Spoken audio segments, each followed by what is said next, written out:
Hey y'all, welcome back. Today we're checking out before 1989 how Manchester became MADchester. What happened? Be warned, due to the footage of 80s and 90s dance music, there's a fair bit of strobe lighting present in the following video. In November 1989, two bands from Manchester appeared together on Top of the Pops, and it changed indie music forever. The Manchester sound was the unity of jangly guitars and thumping dance music. Big, psychedelic, even funky, and a perfect companion to ecstasy. Artists like the Stone Roses, Happy Mondays, Inspiral Carpets, a guy called Gerald, 808 State, and the Charlatans would bridge this formerly insurmountable musical gap. It is the story of punk and disco colliding, how Manchester became, for a brief moment, the centre of the musical universe, and why Bez is one of the most important figures in British music. This is before 1989, how Manchester became MADchester. Awesome, y'all. Awesome. I've been wanting to react to this video for a long time. I love Trash Theory. I've seen this one up there, but it's long. It's almost an hour long. It's 48 minutes and 48 seconds and probably 48 frames long. I've been checking out a lot of these British bands that I've never heard of, and a lot of them happen to be from Manchester. So something's in the water, y'all. Let's just look at a list of the bands that are from Manchester. The Smiths, Oasis, The Hollies, Simply Red, Herman's Hermits, really? Noel Gallagher, of course, Happy Mondays, Morrissey, Blossoms, The Chemical Brothers, The 1975, The Stone Roses, Joy Division. See, what? Inspiral Carpets, Doves, Johnny Marr, who was also in The Smiths, New Order, of course, because they were the remaining members of Joy Division. I've learned that. Buzzcocks, take that. Aren't they a boy band? Liam Gallagher, of course, because he was in Oasis. Elbow, Bee Gees, what? The Bee Gees are from Manchester? That's a lot, y'all. That's a lot. Okay, back to the video. The Prehistory of Jangle and Funk, 1963 to 74. Whoa, we're going way back. Freddie and the Dreamers, Herman's Hermits, Hollies, Searchers, Beatles, Birds, James Brown, Funkadelic, Sly and the Family Stone. What? LaBelle and Northern Soul. Song, Bus Stop. The Hollies. All right.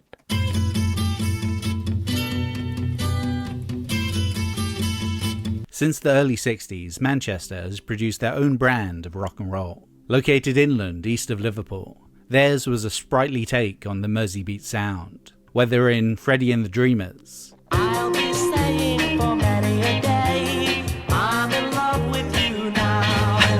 Yeah. Herman's Hermits, Right. Tells me I'm into something good. Okay, y'all, I thought Herman's Hermits were American. I'm just saying that right now. I don't know much about them. I've heard this song. I thought they were American, but they're British. You got one. or slightly later with the Hollies.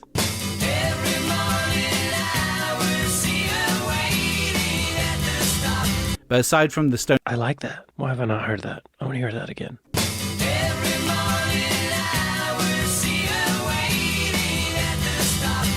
That reminds me of some other song. Someone lifted that melody. Ooh, that sounds like something. Like an Alice in Chains song, maybe? I think Alice in Chains lifted that. Hang on. I got...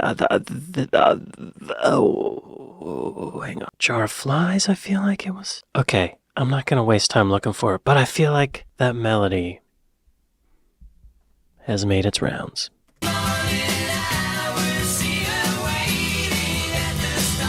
But aside from the Stone Roses taking the chiming guitars from the Hollies, as well as fellow Jangle... It's Heaven Beside You! Heaven Beside You! Sorry to go back. I gotta. Heaven Beside You. This video is gonna be 5 hours long, y'all. I apologize in advance. Or maybe you like that, I don't know. That's the album it's on, with the one-legged dog. Heaven Beside You. Okay, we found it.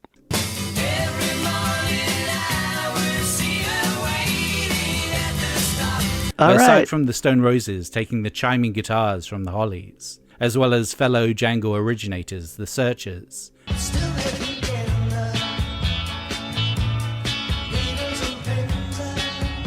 Beatles, The Goats.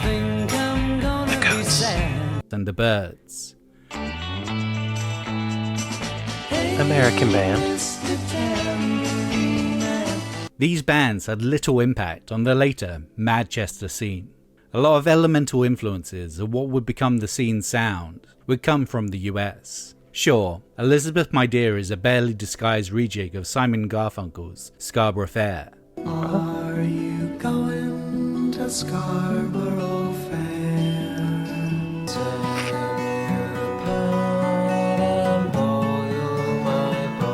Stone Roses. And Happy Mondays stole a line from LaBelle's Lady Marmalade.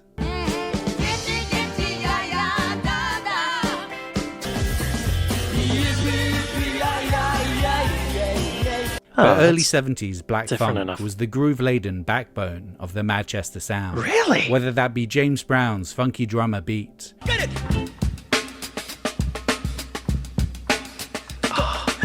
showing up everywhere from Fool's Gold to Candy Flip's baggy redo of Strawberry Fields Forever.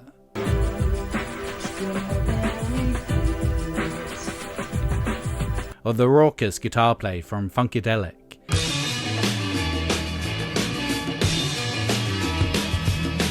Showing itself in the scene's more freak-out moments. The Northern Soul movement was also a factor. Starting in the late 60s, select clubs in the north of England, like Manchester's The Twisted Wheel, would hold themed nights where they would play a selection of obscure, up-tempo black American R&B and soul records. Chicks are out of sight and I'm moving, yeah. I just gotta tell somebody, woman, I really love The Tamangos.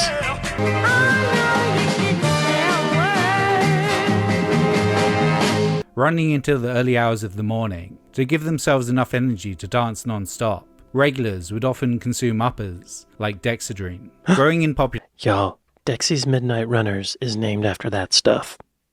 That's what Dexy means. Growing in popularity throughout the 70s, Northern Soul's influence would rear its head in the 1980s. From Soft Cell covering scene staple Tainted Love. Tainted love. Okay, that makes sense now. Oh, tainted love. Right. Tainted love. To Dexy's Midnight Runners' Whole Deal, Name and All. This man was my father's, my Dexy's, my high. As well as being the focus of The Fool's Lie Dream of a Casino Soul. I just suppose this goes to show the light dream of the casino soul scene. But most importantly, it culturally predisposed Manchester to dancing all night long with the aid of chemical stimulation, ready for the Hacienda, acid house, and ecstasy. But Manchester as a cultural pop force began with one event. Ooh, wow, that's amazing. It's crazy that American soul music was so big. I mean, it is great to dance to. That's good dance music. It feels good. It kind of warms my heart. No, it does warm my heart that these Northern Brits were open to American soul music, you know? I think a lot of marketing would not have predicted that. The music industry marketing keeps the races separate. Or they did back then. Not really anymore, but back then. Totally different radio stations, totally different record labels. It's strange. I love to see the crossover, y'all. Crossover! Punk's influence on Manchester. 1976 to 80, Sex Pistols, Buzzcocks, Magazine, Joy Division, Factory Records, A Certain Ratio, and The Fall. On the 4th of June 1976, the Sex Pistols played the Lesser Free Trade Hall in Manchester, 5 months before the release of debut single Anarchy in the UK.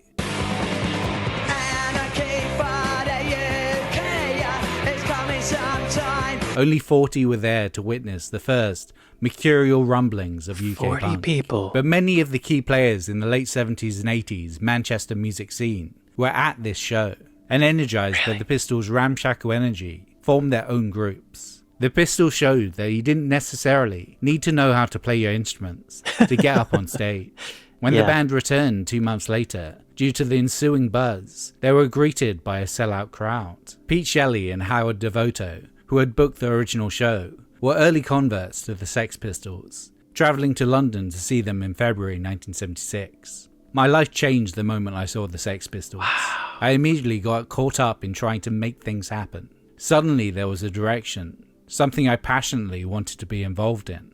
They formed Buzzcocks soon after. Though Okay. musically rudimentary, their debut release, January 1977's Spiral Scratch EP, would be formative to the Manchester scene.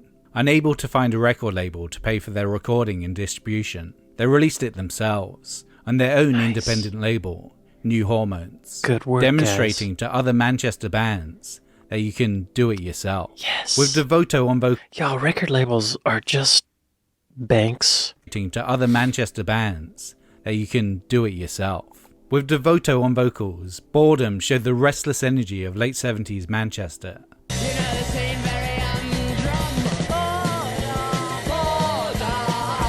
Wow. The song's two-note guitar solo, proudly displaying the band's supremely limited musical ability.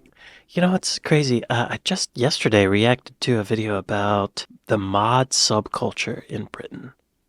And something that it mentioned was that in the generations before, late 50s, early 60s kids, teenagers, their parents were in World War II, their grandparents were in World War I, but there's a whole generation of these teenagers who suddenly don't have a war to fight, and they would get bored, so they would drive motorcycles around and cause havoc and start all this trouble. And it's this is a similar thing. The kids were bored, so they pick up a guitar. That's great. Or some drumsticks.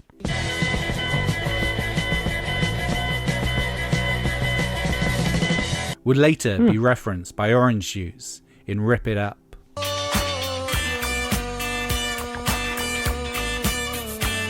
Soon Devoto would leave to form Magazine, and Buzzcocks continued with Shelley on vocals, producing heart and sleeve jangly sugar rushes.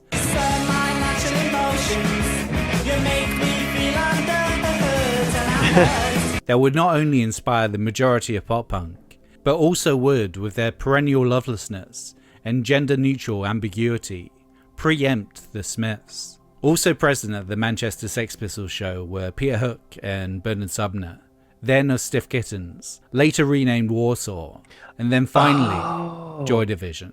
Hook Wait, would I'm sorry. All of these people were at that Sex Pistols show? I have to rewind. Wait, so, wow. So the Buzzcocks and Joy Division and New Order were all at this show. Probably more. Going back to try to make sure I got them all. Buzzcocks, Orange Juice. I don't think they were there, but they referenced something. Magazine. Okay. Oh. So this guy was in Buzzcocks and he left to form Magazine. Okay. Y'all, what a show. Wow. What if the Sex Pistols didn't play that show? The whole world would be different. It's crazy. Hook would buy a bass the next day. Alongside Wow. punk, the band took influence from German bands like Kraftwerk, Can and Neu, as well as Berlin-era Bowie and Iggy Pop, lending their music a rhythmic, mechanical sound, not unlike the industry of their home city.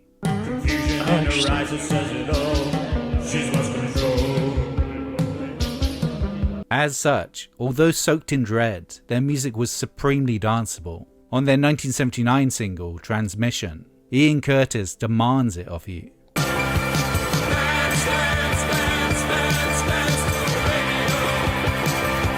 With their enemy on side, their eerie, spacious debut LP, Unknown Pleasures, and the ominous, anguished croon of Curtis would make Joy Division, for a brief moment, the most important band in the country. Wow. But it wouldn't last. Curtis would take his life in May 1980, leaving behind a cult of devoted followers, and the rest of his band to continue on as New Order.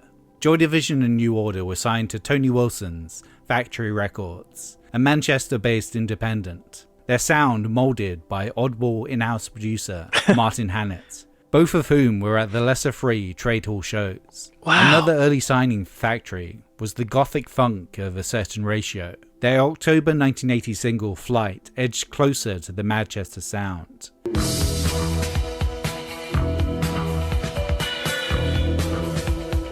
Taking the atmospherics and space of Joy Division and adding chunky, grooving low end, creating a disco 12-inch suited for the end of the world.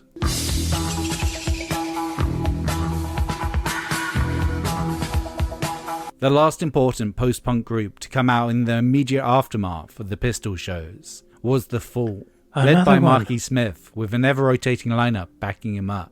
Along with punk, they mainlined the art rock stronk of Captain Beefheart and the left-field proto-punk of the Monks. The lopsided stomp of Totally Wired, a number 2 in the UK independent chart in September 1980, was a rare moment of accessibility. Totally wired. I'm totally wired. With Smith's erratic, drunk rant vocals, predating Shawn Ryder's similarly loaded delivery. My heart and I agree. So many bands at that one show. Buzzcocks, Joy Division, New Order, The Fall, Martin Hannett, the producer. You know what's wild too? I learned this in another video. I just reacted to a Trash Theory video about the New Order song Blue Monday. The members of New Order were in Joy Division. Lead singer left this earth. They formed a new band, New Order, and Joy Division was like punk, essentially, with some electronic stuff. And then New Order dives deeper into the electronic stuff, and they make this song Blue Monday that became one of the most iconic electronic techno-ish songs ever. It kind of started a whole genre because there were so many songs that basically copied Blue Monday. There's like, I don't know how many, but many songs. I think it's really interesting too that the electronic stuff sort of came from the sound of the factories. This mechanical repetition sounded right to them because it's what they heard walking by the factories. So crazy. Okay. When Punk Met Funk, 1977 to 81, Gang of Four, Ian Dury, The Slits, Public Image Limited, James Chance and the Contortions, ESG, and Talking Heads. Okay. Although the first blush of punk rock ostensibly broke the rules of what rock and roll had become, it retained much of the anti-dance, disco sucks attitude. It didn't take long for the slippery, taboo-breaking records of P-Funk and James Brown to mix with punk's newfound energy. Gang of Four, Ian Dury, The Slits, and others found a key element in the angular, chicken scratch guitar of James Brown guitarist Jimmy Nolan.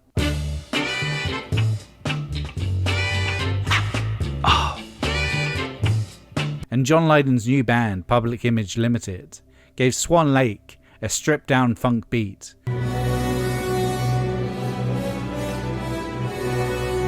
What? Yeah, right?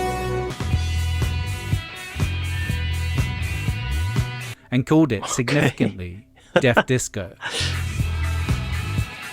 Oh. In the United States, especially... Wait, this is crazy because punk was anti-disco, and then these guys are making a punk song disco. It's like they're rebelling against the rebellion. In the United States, especially New York City, the fusing of punk and funk was even more explicit, such as James Chance and his Contortions' 1979 track, Contort Yourself. Contort yourself! Contort yourself! An abrasive, hyperactive mix of rhythm and saxophone that welded punk fury to a skeletal funk beat.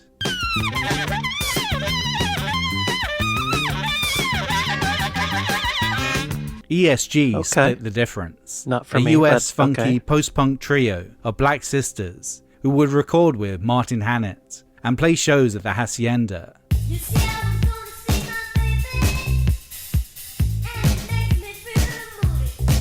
But with the track Moody would also be a staple in the Warehouse in Chicago and a precursor for house music.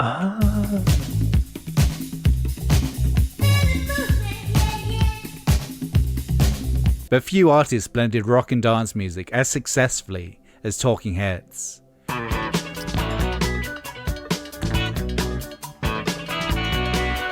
Cross-eyed and painless. Weird. I never think of the Talking Heads as dance music, but I guess they are. Cross-Eyed and Painless, from 1980's Brian Eno produced Romanian Light, was 2 chords in a groove that infused punk energy with Fela Kuti inspired dance rhythms.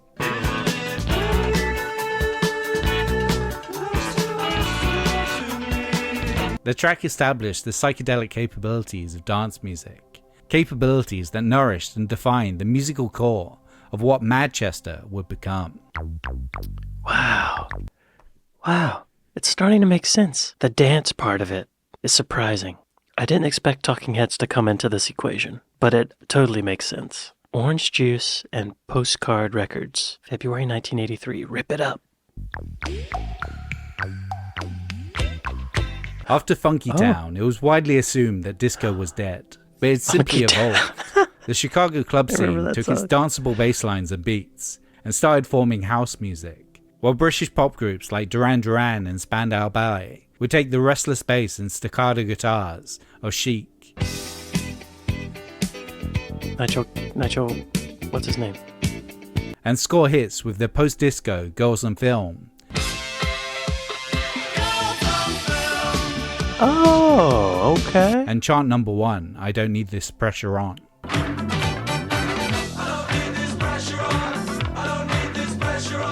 But not all of the European... Spandau Ballet. I just looked them up in another video, and they do that song. I think it goes... Remember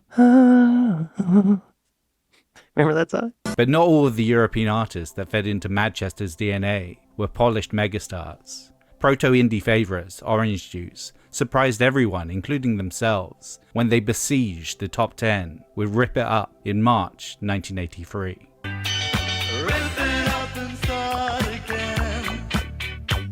Melding old and new, it sounds really good. That's a good recording. The production is... that sounds good. Melding old and new, it took their usual Nile Rodgers styled guitar play and affixed it to a squelchy synth bass line. Achieved with Juicy. a Roland TB-303, a recurring character in this story. Edwyn Collins' vocals are both suave and unpolished. And compared to the hyper-produced examples that otherwise dominated the charts, refreshingly down to earth.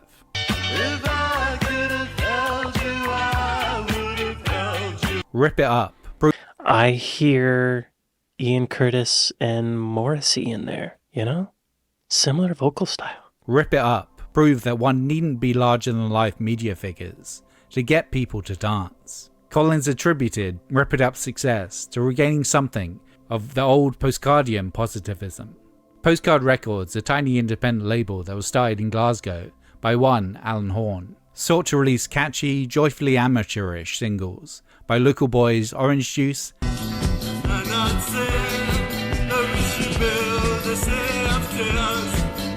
Aztec Camera,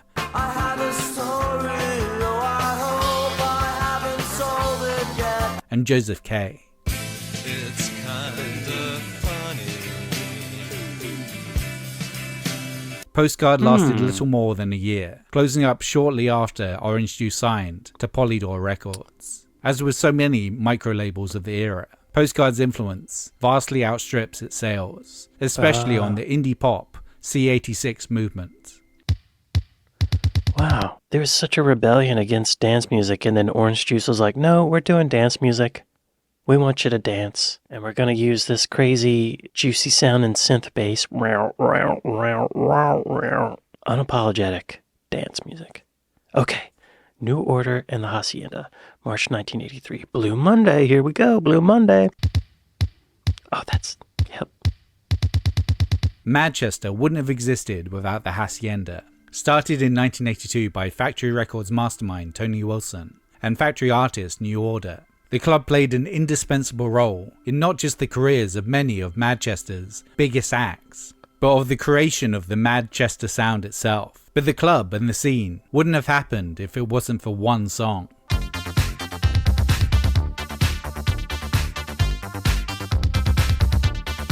New Order's Blue Monday, released in March 1983, actually lost money in its initial run, Right. despite peaking at number 9 in the UK singles chart.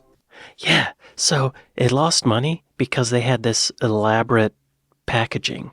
It was designed to look like a floppy disk, and it had 3 holes punched in it, and each hole had to be cut on a different machine, which was expensive. So they lost 10 pence. But then after the first pressing, when they were losing money on each copy, they redesigned the cover without the holes. So then they started making money. Okay, Blue Monday was huge, y'all.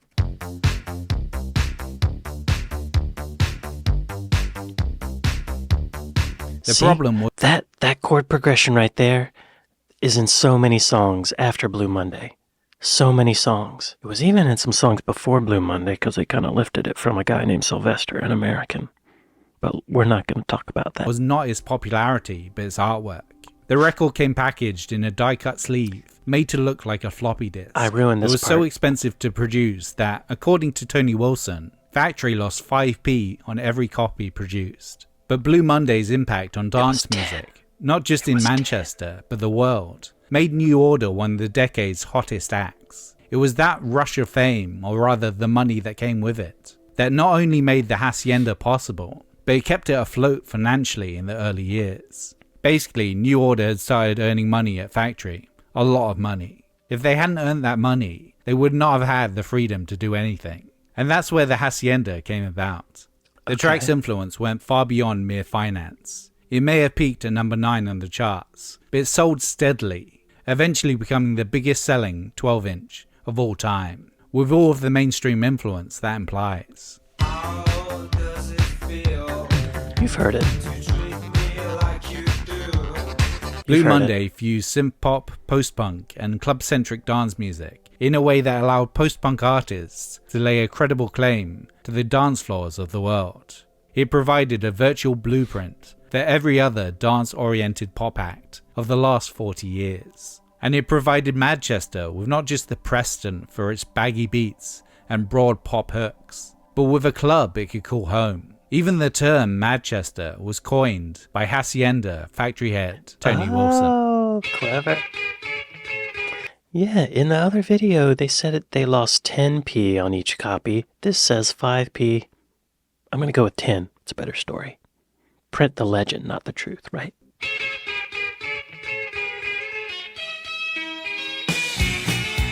The last person of note to be at that pivotal Sex Pistols gig was a 17-year-old Stephen Morrissey. 6 years later, he would join up with guitarist Johnny Marr, bassist Andy Rock, drummer Mike Joyce, and form The Smiths. For British independent music in the 1980s, The Smiths were quite a big deal. Some might say the biggest deal.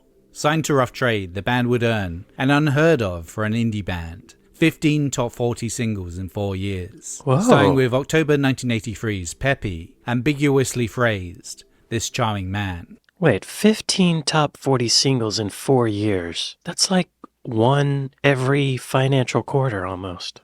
That would be a dream come true for a lot of record labels. Ambiguously phrased, This Charming Man. Punctured bicycle on a hillside desolate. Written by Marr to outdo Aztec Camera's Walk Out to Winter. Walk out to winter. Swear I'll be there. With its relentless bass line, it was a jangly girls on film for those that didn't share Duran Duran's sexual appetites. I would go out tonight. 83. Like I haven't got a stitch to wear. Performing What year did Girls on Film come out? Duran Duran? What year? 81. Okay. Morrissey wielding a gladioli, struck a chord with the nation's youth. An indie band that didn't shy from populism, post-punk without overt masculism. This charming man. Especially for a band from working class Manchester, this was revolutionary. Said Noel Gallagher, None of my mates liked them. They were more hooligan types. They came into work and said, fucking hell, did you see that on top of the pops with the bush in his back pocket? But I thought it was life-changing. Not only were they enemy darlings, but they were enemy darlings from Manchester. As such, other Manchester bands followed in their image. Y'all, I just realized that the magazine NME sounds like enemy. I just got that. They were enemy darlings from Manchester. As such, other Manchester bands followed in their image. Though formed in 1982, James would get their first big break supporting the Smiths on their 1984 Irish tour. Summer Song from their 1986 debut, Stutter, would show the effect the band had on them, all chiming guitars and footloose rhythm. They just destroyed me. But the Smiths' jangled influence would emerge elsewhere as well. C86, the cassette that changed indie. Ooh. May 1986, Primal Scream, Soup Dragons, The Pastels, and Shop Assistants. I've heard of Primal Scream, and I've heard of cassettes. The Enemy had released compilation cassettes before. Their Class of 81 tape had been many indie kids' first taste of orange juice.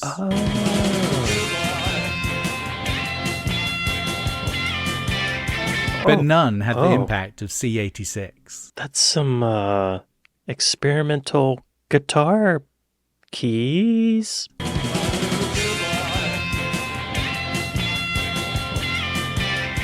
But none had the impact of C86. Available via mail order from May 1986, the tape was Enemy's attempt to conjure their own musical movement, collecting together 22 tracks from the nation's many independent labels. I bet it worked. Most would conform to the Fey guitar pop mode. Included within were the chiming 85-second heart rush of Primal Scream's Velocity Girl, Here she comes again. the shambling Buzzcocks pastiche of the Soup Dragons, There's nothing I'd rather do than be with you. and the twee power pop of the Pastels,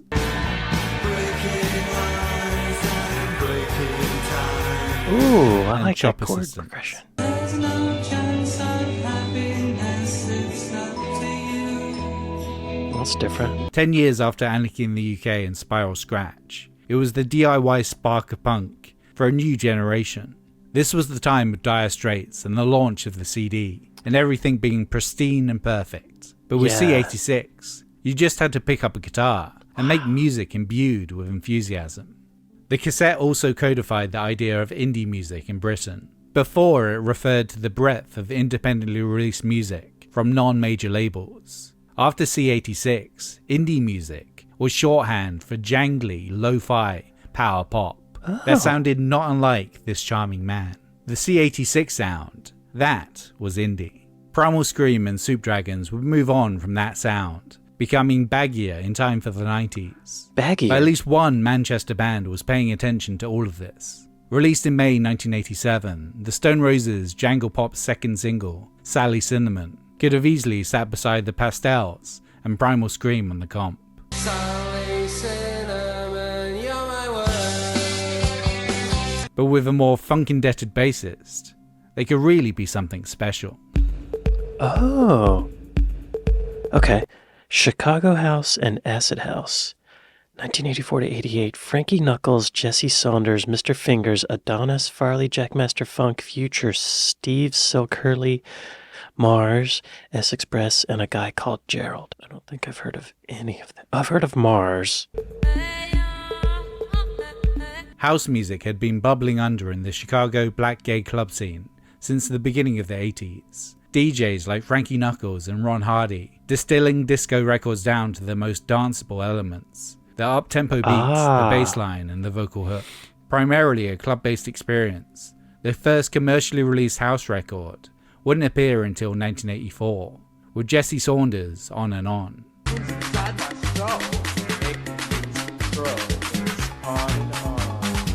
More underground hits would follow. Okay. Sexy. This is how it started. My dreams are broken hearted. 'Cause I want you. Give me that house. Oh, this sounds familiar. Set me free. Well, I need your love. Okay.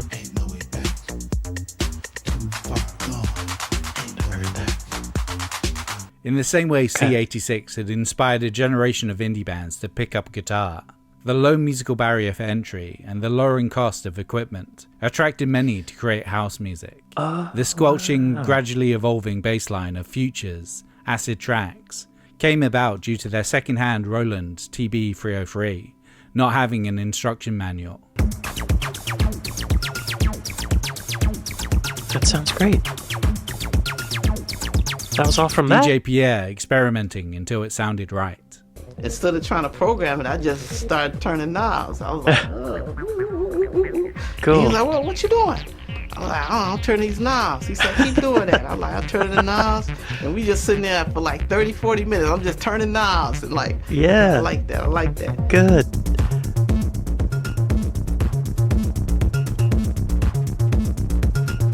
Release video Oh, I love hearing that. I love that they didn't read a manual. They're just twisting knobs, making art, you know? If it sounds good, it is good, even if it's wrong. Released via Trax Records in 1987, it would introduce the UK to acid house. At the same time, the UK's more prevalent club scene, house was threatening to go mainstream. Chicago track Jack Your Body by Steve Silk Hurley shot to #1 in the UK charts in January.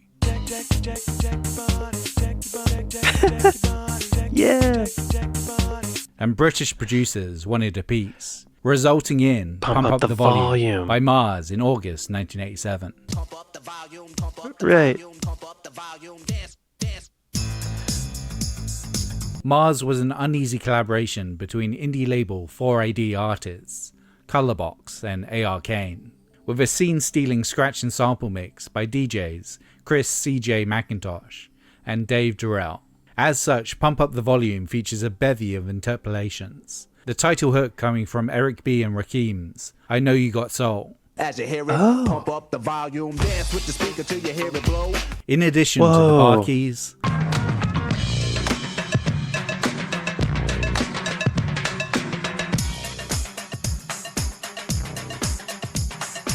Criminal Element Orchestra, Put the needle on the record when the drum beats go like this.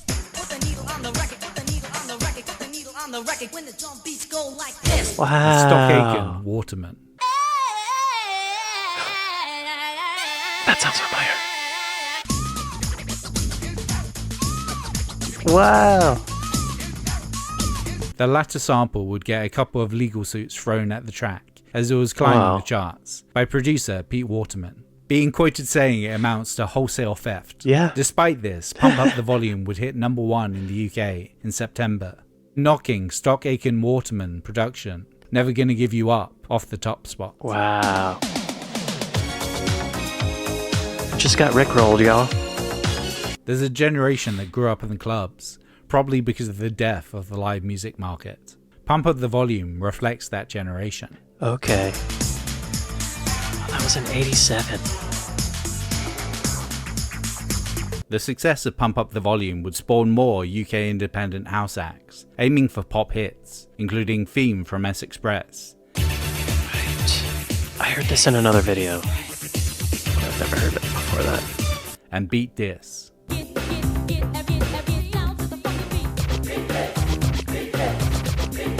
By 1987, Chicago house DJs like Frankie Knuckles were performing at club nights at the Hacienda. At the same time, Britain was starting a love affair with MDMA or ecstasy, a stimulant that resulted in feelings of overwhelming euphoria. This combined with illegal outdoor raves signaled what would become the second summer of love, as thousands of loved-up clubbers sought out warehouses and fields to dance the night away amongst strobes and thumping acid house beats. Wow. But as US acid house record imports were so expensive, Manchester would soon be producing its own rave anthems.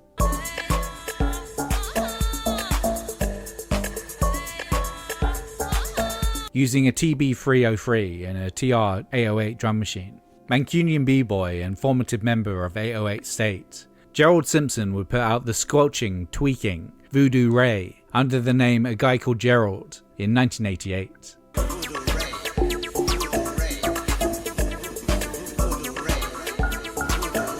Using the voice of amateur soul singer Nicola Collier, Simpson was able to achieve the hypnotic vocal hook by sampling, stuttering, and flip reversing it.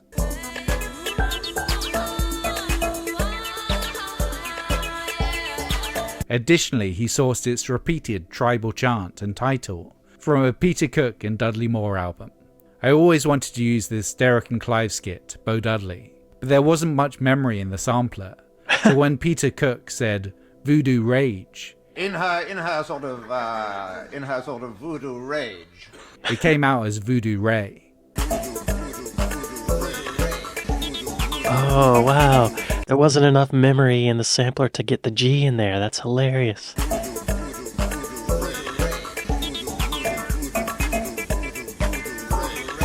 It was serendipity, poetry in a way. The initial 500 copy pressing of Voodoo Ray sold out in a day, soon becoming one of the most played tracks at the Hacienda of 1988. It would then be re-released in 1989, making it to number 12 in the UK charts. It is now considered the first UK acid house single. Wow. Yo, this flipped to electronic quick, didn't it? This is crazy, because I'm impressed with the open-mindedness of these Mancurians, because they just want to dance and get hot. And when you're in the club, the electronic stuff hits harder. You know? I feel like the punk and the rock stuff kind of hits you more like here and maybe here, while the dance stuff hits you more down there. That low bass stuff, you feel it in your booty. If you crank up the bass too much with a live band, you get feedback. But with electronic stuff, you can crank the bass and it's not going to feedback, y'all. Big Audio Dynamite and The Fall. March 1986, E equals MC square. October 1987, Hit the North. Okay. Although musical trends can come and go in an instant, a genuine sea of change in music takes its time spreading out. After leaving The Clash, then co-founding and immediately leaving General Public, Mick Jones formed Big Audio Dynamite. While The Clash had always been at the forefront of bringing soul and dance music into the punk idiom, Jones, along with co-founder Don Letts, dove headfirst into post-hip-hop, electronic dance music.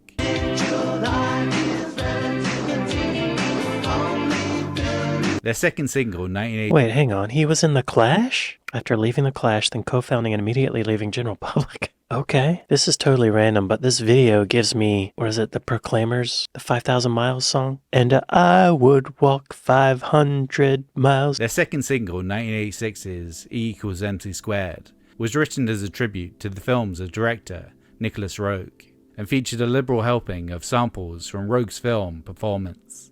Why don't you play as a tune, pal? I don't like music. Why don't you play as a tune, pal? I don't like music. Clever. No, I don't think I'm going to let you stay in the film business. No, I don't think I'm going to let you stay in the film business. The track was a hit, peaking at number 11 on the UK singles chart. That's really but good. More importantly, one of punk's original pioneers was in the charts with a band that was built from the ground up to make modern dance music, with modern electronics and modern methods. 4 years after Blue Monday had changed the post-punk indie landscape, that most indie of all indie bands, Manchester's own The Fall, had a dance hit.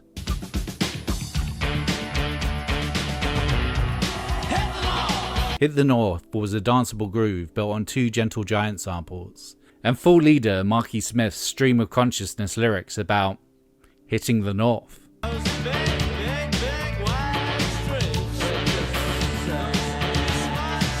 The track made it to number 57 on the UK singles chart, a rather high placing for such a stubbornly underground band. Naturally, Smith was unimpressed, saying that any idiot can get on the pop charts in Britain. Whoa. Happy Mondays, November 1988, bombed, September 1989, WFL, Think About the Future mix. Happy Mondays, okay. In Manchester, we know that acid house was as big a youth explosion as punk, and was as colourful and wonderful and exotic. Everyone is now slowly beginning to understand that Shaun Ryder is the Johnny Rotten of acid house, and that is why people went nuts when he came on the stage. With their second album, 1988's Bummed, Happy Mondays soaked up the acid house and ecstasy that comprised the Hacienda scene, and applied it to their white psychedelic funk.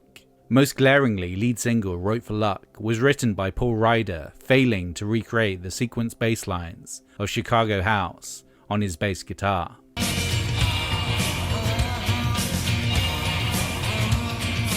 Wrote for Luck's attempt to be a guitar-based acid house tune was aided by 2 dance remixes, a thumping, squelching Vince Clarke redo,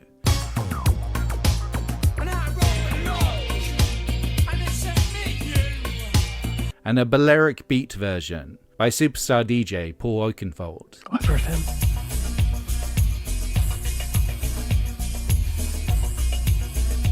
Commercially released a year later, the remixes pushed the track into the UK Top 75.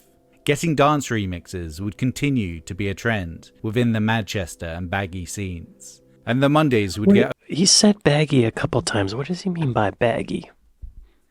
What does that mean? Baggy is a British alternative dance scene genre. Oh, it's a genre. The style saw alternative rock bands draw influence from psychedelia as well as dance music. Okay. And the Mondays would get Oakenfold to produce their follow-up LP, Pills and Thrills and Bellyaches. As well as comparisons to Johnny Rotten, frontman Shawn Ryder was hyped by Tony Wilson as a psychedelic W.B. Yeats, though with Marky Smith's lopsided delivery.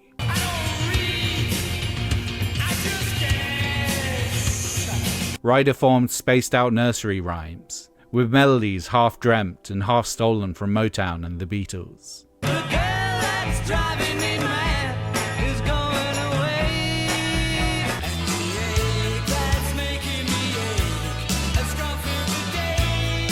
Oh, wow. Half the time I was more concerned with how the words were sounding than with what they actually meant. But the Happy Mondays' most essential element didn't appear on their records. Mark Berry, aka Bez, joined the group not long after their formation, Shawn inviting him up on stage as a way to deal with his nerves. Though armed with a pair of maracas, his main purpose is to dance, his often bizarre movements acting as a metronome, prompting the crowd to join in. Yo, this guy must have neck issues now. Is he still around? He's still with us. He's 60 years old. It says it's amazing he's even alive, let alone walking and talking on the TV. I guess he's alright, yo. Way to go, Bez. You did it. If anyone best represented MADchester, it was Bez.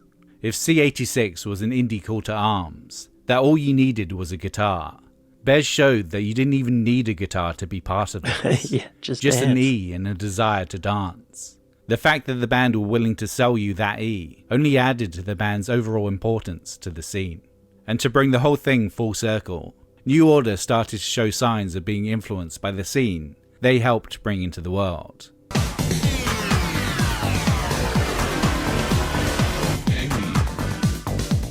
Wow. Fine Time, the lead single of their 1989 album, Technique, had a strong acid house vibe.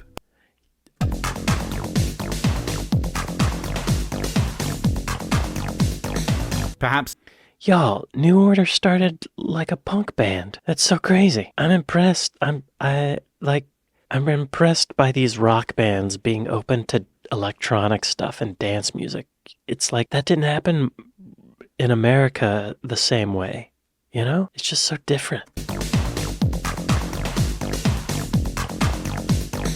Perhaps fittingly, Technique was not only New Order's last album with Factory Records, it was arguably Factory Records' last significant release. However, by this time, other MADchester guitar groups had discovered dance music. Stone Roses. Inspiral Carpets. July 1988, Keep the Circle Around. March 1990, alright?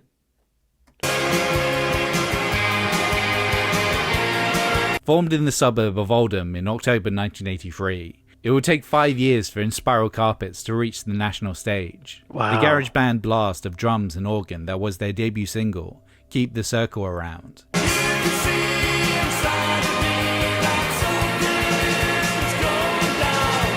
was named DJ John Peel's best single of 1988. But That's then a big things deal. collapsed. Their label, Red Rhino, went bankrupt, their singer left, and a label dispute effectively made the band homeless. They would advertise for a new singer via an instrumental performance on Tony Wilson's The Other Side of Midnight show.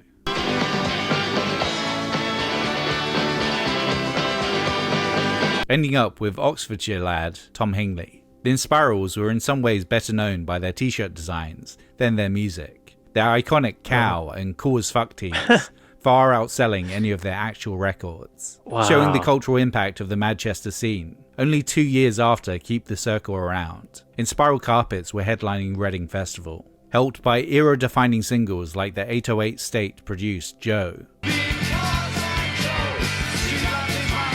That's not electronic at all. I'm surprised. And the starkly affecting This Is How It Feels. Husband don't know what he's done. Kids don't know what's wrong with mum. While Shawn Ryder's lyrics dwelt within a heightened surrealism, This Is How It Feels shows the effect of depression and suicide on a community. There's a funeral in the town. Some guy from the top estate. A rare moment of abrupt kitchen sink realism in a very altered scene. Okay, here we go. The Stone Roses, May 1989, The Stone Roses.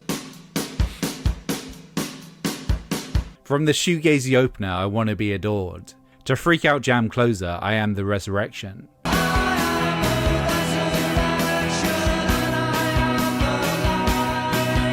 The Stone Roses' eponymous debut was the result of 5 years of being overlooked in the Manchester scene, bleeding arrogance and pushing forth anthems. Much has been made of the Stone Roses' dance rock fusion, but in reality they were another jangle pop band in the lineage of the Smiths. And though you can't discount the swagger infused by new bassist Manny, their baggiest moment would happen later. Wait, what did it say at the bottom?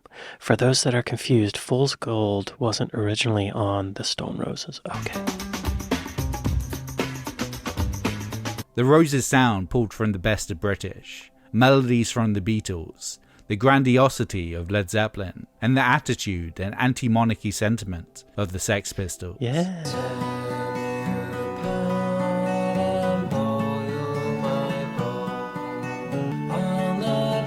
And Simon and Garfunkel.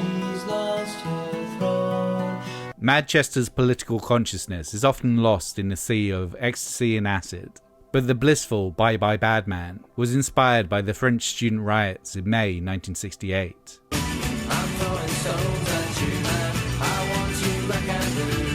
Singer Ian Brown had met an old revolutionary while backpacking across Europe, who still always carried a lemon with him to counteract the effects of tear gas. The French flag and lemon slices on the album's cover reference this song. Not to say that the Roses were all egotism and anti-establishment. I Am the Resurrection started with Manny fucking about with Paul McCartney's bass line from Taxman. Right? Manny would play the riff backwards during sound checks, and we played along over the top for a laugh.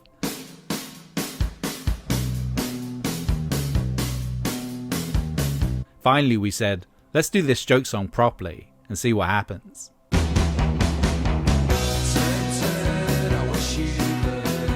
Yes. Released in May Nice. 1989, the success of their debut album wasn't an instant thing. Critics weren't 100% sold. It took The Enemy 5 months after its release to put them on the cover. Single She Bangs the Drums only just made it to the top 40.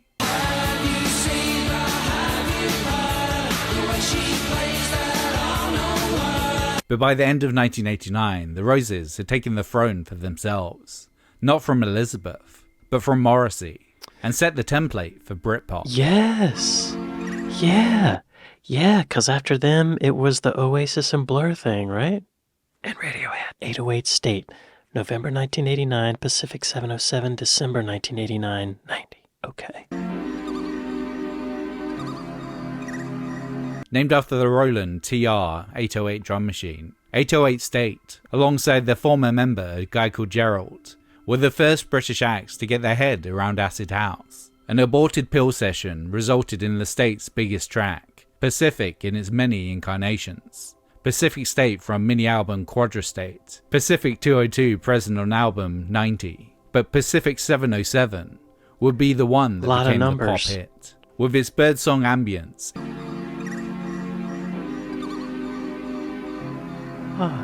excessively active Roland 101 bassline,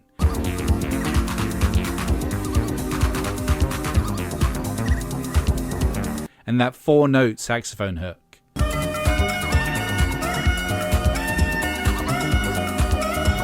That's out there, The y'all. track That is would wild. dominate the Hacienda in the summer of 1989, even making its way to the East-soaked clubbing capital of Ibiza.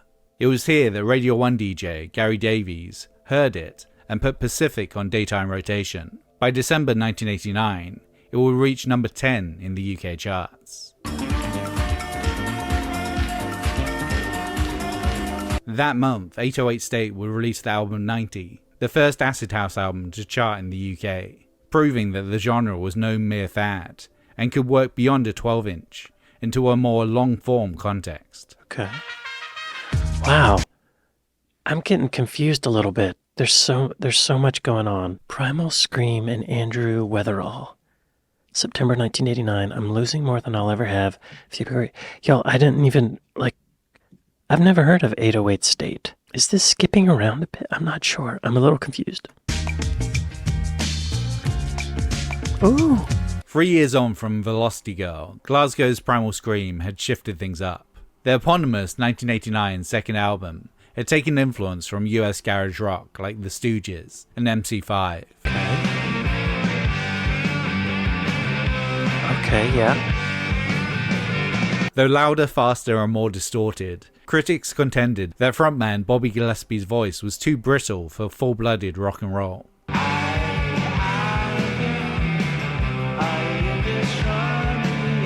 No, it's not. Most being less than enamored with the album. One person who did like their new direction was DJ Andrew Weatherall, noting in the Boy's Own fanzine his love for the LP's psychedelic ballad, I'm Losing More Than I'll Ever Have.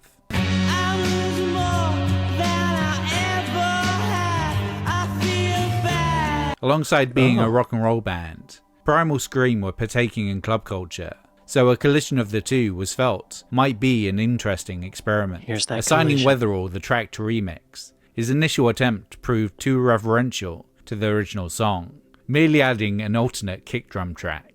It was Andrew Inez, Primal Scream guitarist, who told him to do it again and just fucking destroy it. That's how Loaded came into being, basically. We gave him free reign and he went for it. Nice. The result was February 1990's Loaded.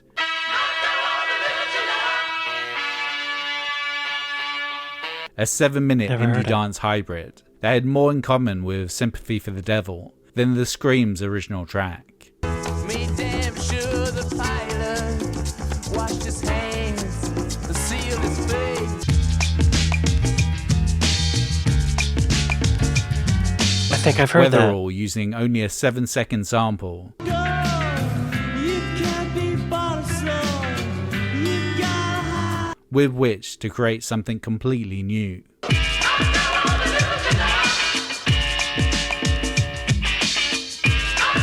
A dreamy psychedelic tribute to getting wasted and a forever staple of indie disco. Wow. This is skipping around from band to band, and it's hard to keep track of all these bands I haven't heard of. But what I'm getting in general is it's rock and dance coming together. Happy Mondays and the Stone Roses on Top of the Pops. Oh, is this when they both played? Okay. November 1989, Hallelujah and Full Score. Okay. At the end of November 1989, Happy Mondays and the Stone Roses both appeared on the same episode of Top of the Pops. Happy Mondays were joined by Kirsty MacColl for Hallelujah End of the at number decade. 30.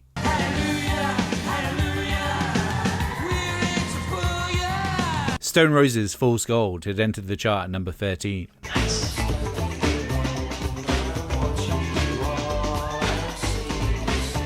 Most Stole the consider this microphone. the moment that MADchester went from a localized movement to firmly implanting itself into the national consciousness. Yeah? Something was happening. Soon other Manchester Been bands happening. with indie dance sensibilities would break through.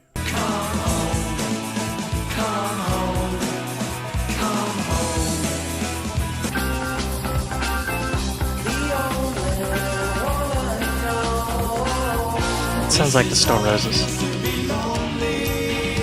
Ooh.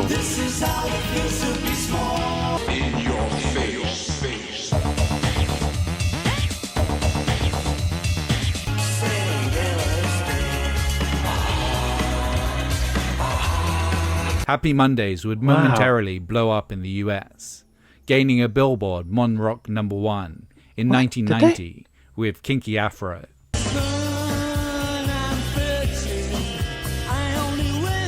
I don't know that. I've While never heard New that. Order would one-up them by scoring a UK number 1, joined by the England football team, with their 1990 World Cup anthem, World in Motion.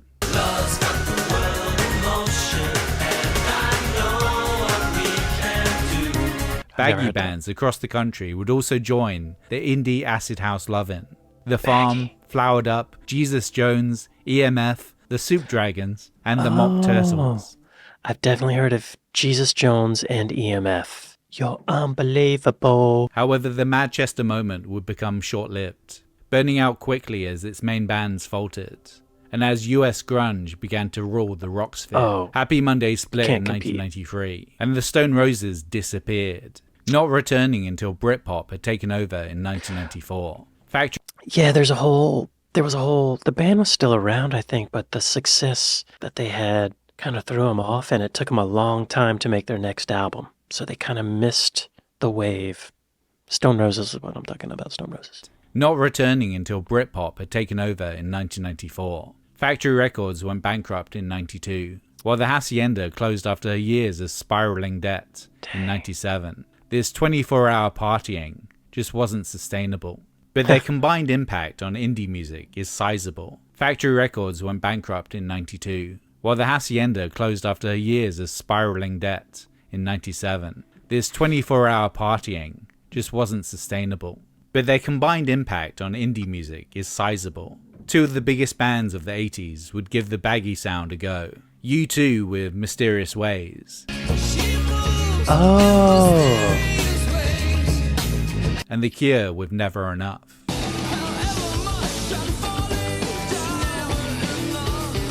During its rise and immediate aftermath, Manchester bands The Verve, Doves, and Chemical Brothers would form. But Manchester's biggest impact was on Britpop, as well as Blur adopting the sound on their debut album.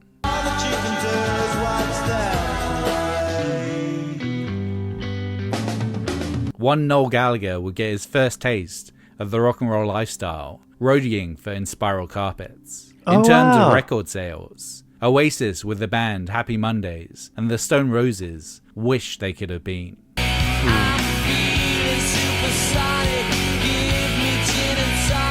Plus the acid house experiments of a guy called Gerald and 808 State prepared Britain for electronic dance music to become one of the dominant forms of pop in the 90s. Even today there are glimmers of that Manchester DNA in Kasabian, Reverend and the Makers, the 1975, the Cortinas, Blossoms, and Peace, as well as the hundreds of bands since that have tried to gel indie and disco.